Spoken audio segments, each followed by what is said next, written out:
The second scripture lesson this morning is continuing in the book of Ruth, and it comes from chapters 3, verses 1 through 5, and chapter 4, verses 13 through 17. Naomi, her mother-in-law, said to her, "My daughter, I need to seek some security for you, so that it may be well with you. Now here is our kinsman Boaz, with whose young women you have already been working. See, he is winnowing barley tonight at the threshing floor. Now go wash and anoint yourself, and put on your best clothes, and go down to the threshing floor. But do not make yourself known to the man until he has finished eating and drinking. When he lies down, observe the place where he lies, then go and uncover his feet and lie down, and he will tell you what to do." She said to her, "All that you tell me, I will do." So Boaz took Ruth, and she became his wife. When they came together, the Lord made her conceive, and she bore a son. Then the women said to Naomi, "Blessed be the Lord, who has not left you this day without next of kin, and may his name be renowned in Israel. He shall be to you a restorer of life and a nourisher of your old age. For your daughter-in-law who loves you, who is more to you than 7 sons, has borne him." Then Naomi took the child and laid him in her bosom and became his nurse. The women of the neighborhood gave him a name, saying, "A son has been born to Naomi." They named him Obed. He became the father of Jesse, the father of David. The word of the Lord.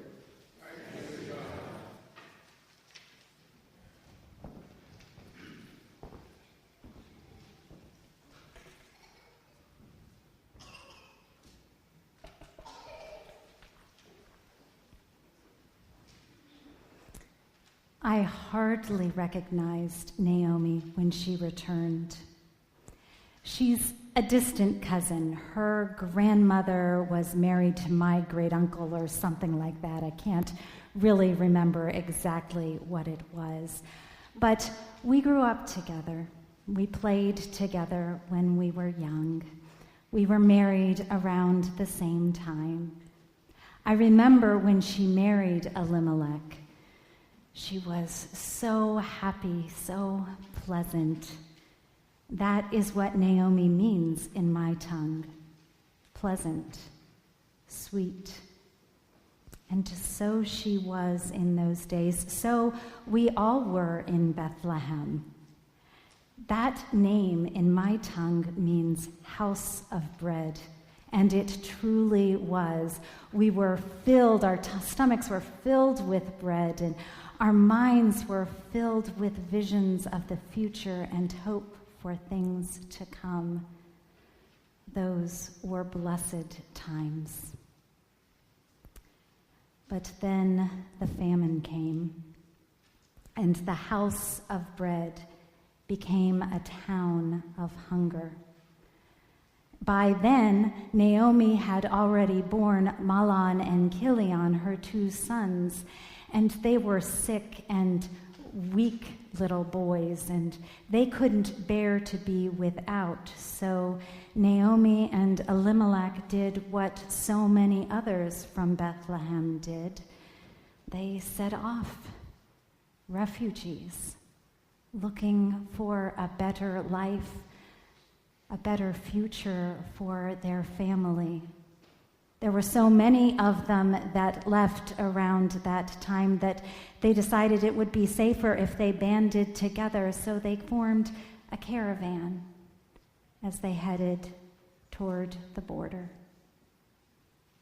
I stayed here in Bethlehem, but I remember when they left. We heard that they had settled in Moab. Now, I know, the priests don't like Moabites. They think they're dirty and smelly. But, we always have shared things in common with the Moabites. Sure, the priests will say they worship Baal, and they try and lead us away from worship of the one true God, but I don't think they're that different. I know the priests would probably like to build a wall and just keep them out. But to be perfectly honest, most of us have kin on that side of the river. whether we'd like to admit it or not. When we heard that Elimelech died, I mourned for my friend Naomi, that she had lost her beloved husband.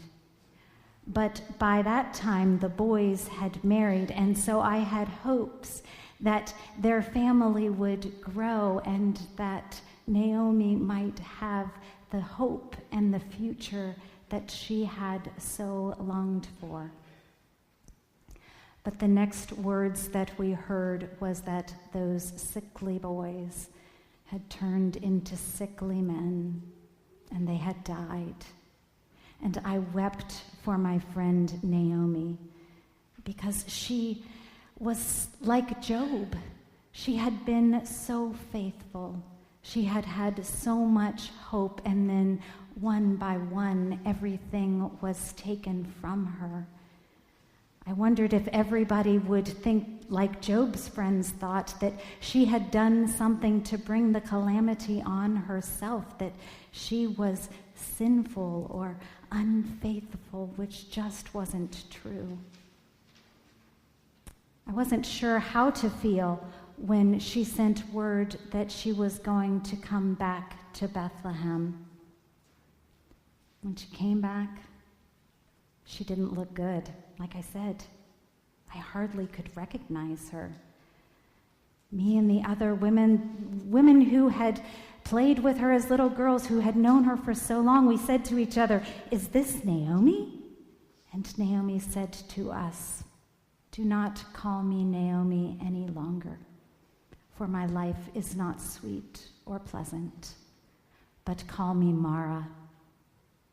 That seemed about right, because she didn't look at all like the sweet and pleasant girl I knew. In my tongue, Mara means bitter, and that seemed to fit. She didn't return by herself either. Ruth, one of her daughters-in-law, one of the Moabites, came back with her.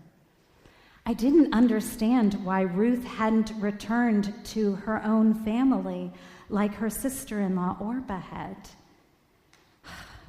At first, I am ashamed to say, I was unkind to Ruth. Thought she was going to make Naomi's life more difficult. I didn't realize how wrong I was. Later, Naomi told me what Ruth had said to her when Naomi pushed her to return to her own family. She said, "Do not press me to leave you or to turn back from following you. Where you go, I will go. Where you lodge, I will lodge. Your people will be my people, and your God will be my God. Where you die, I will die, and there I will be buried. May God do this to me and even more, if even death parts me from you." Well, this is an oath like a husband and a wife give to each other at their marriage, this oath that Ruth swore to Naomi. I began to think that maybe she was aptly named Naomi's daughter-in-law, for in my tongue, Ruth means friend. We all came to admire Ruth, at least those of us who got to know her personally and not just as the Moabite, because Ruth was true to Naomi, true to her oath. It was harvest time when they got back to town, and Ruth went right to work, picking up food behind those who were harvesting in the field. The law of Moses maintains that all farmers have to leave the edges of their fields unharvested, and they have to leave any food that has fallen to the ground so that the poor and the needy can go along behind the harvesters and gather food to provide for their hunger. It's called gleaning. Gleaning can be a great help for those who are impoverished, but gleaning can also be dangerous work. Being out there among those men while they are harvesting, it's easy for a woman to be isolated, pushed down among the sheaves, taken advantage of. You women, you know what I'm talking about. You men, you might not understand, but trust me when I tell you that when harvesting and gleaning during the harvest time, a woman has to be careful. Now Naomi sent Ruth to the fields of Boaz. I know, I was upset that they were hungry too, but they were gleaning in the fields of Boaz. And Boaz is a relative of Naomi's husband, Elimelech. I can't remember exactly how. But Boaz, he's a good man. In my tongue, the word Boaz is related to the word for strength and reliability. I always wondered if Naomi was kind of scheming when she sent Ruth out into the fields, into Boaz's field. Perhaps she was, but surely it was God's hand that made Boaz notice Ruth among all of the needy people harvesting in the fields. And apparently, Boaz had heard of Ruth's faithfulness to Naomi. He invited Ruth to share a lunch with him. And they talked, and afterwards he told his men harvesting in the field that they shouldn't bother her, and that she was even to be allowed to harvest from among the standing sheaves of wheat, not just from the edges and from what had dropped. When Ruth came home that day, she was laden with wheat.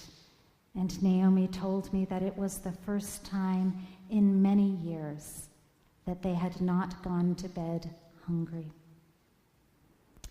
By the end of the harvest, Naomi was starting to look like her old self, and Boaz was more attentive to the harvesting in the fields than he usually was, especially those fields where Ruth was working. We all knew it was because of Ruth. In my heart, I wanted Ruth and Boaz to get together. Boaz was such a kind, strong man, and Ruth was so steadfast and loyal, but Boaz was this privileged landowner, and Ruth, though steadfast and loyal, was just a Moabite. At the end of the harvest, there's always a festival. Well, always a festival if the harvest is good, and that year the harvest was particularly good. Something happened between Boaz and Ruth. I'm not sure exactly what, but there was dancing, there was feasting, there was drinking, and there's always more than a little bit of romance that happens on that night. The very next day, Boaz went out into the center of town and stood up in front of everyone and told everyone, the priests, the elders, all the townspeople, that he and Ruth were going to be married. Well, no one calls Ruth the Moabite any longer. She who was a no one, an outsider, is now a part of us. After Ruth gave birth to Naomi's first grandson, Obed, we women offered a blessing to Naomi, my friend whose life had been sweet, but then bitter, but then fuller than she had ever imagined.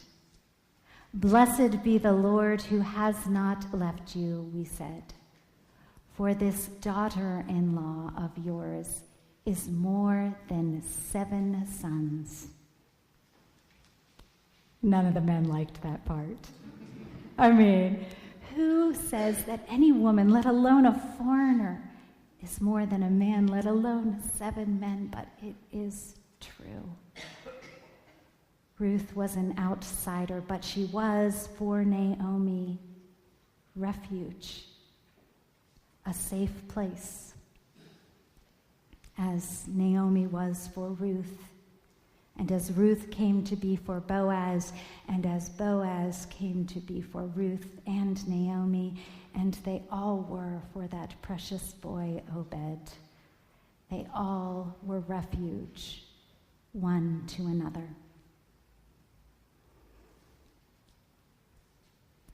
Ruth is a part of your story, too. I see that cross.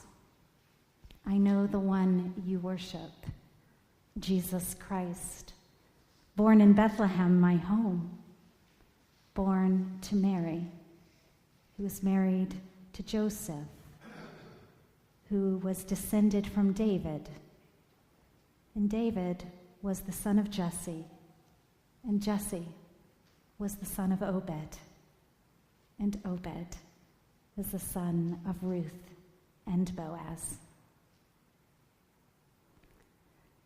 I wonder if you have ever had that experience that Naomi had of refuge, of someone that you could turn to when the world around you fell apart and it seemed like you couldn't go on.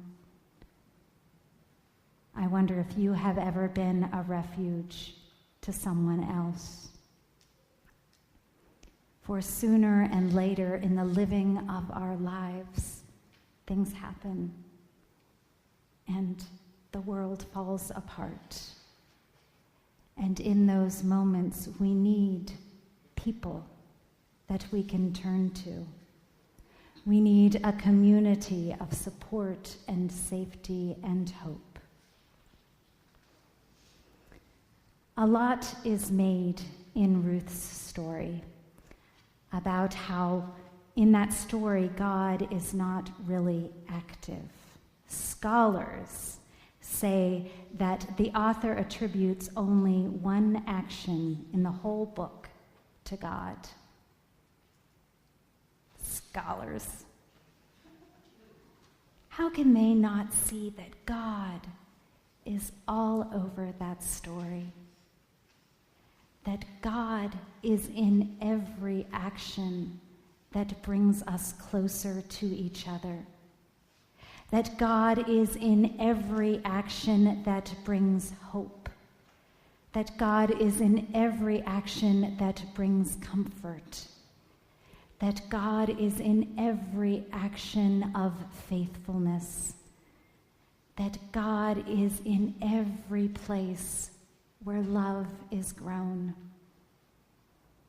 God acted in Naomi. God acted in Ruth. God acted in Boaz. God acts in you.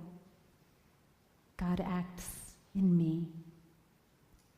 When we are refuge, safety, home, security, hope, sanctuary, one for another. And now to the one who by the power at work within us is able to accomplish abundantly far more than we could ask or ever imagine. To God be the glory in the church and in Christ Jesus now and forevermore. Amen.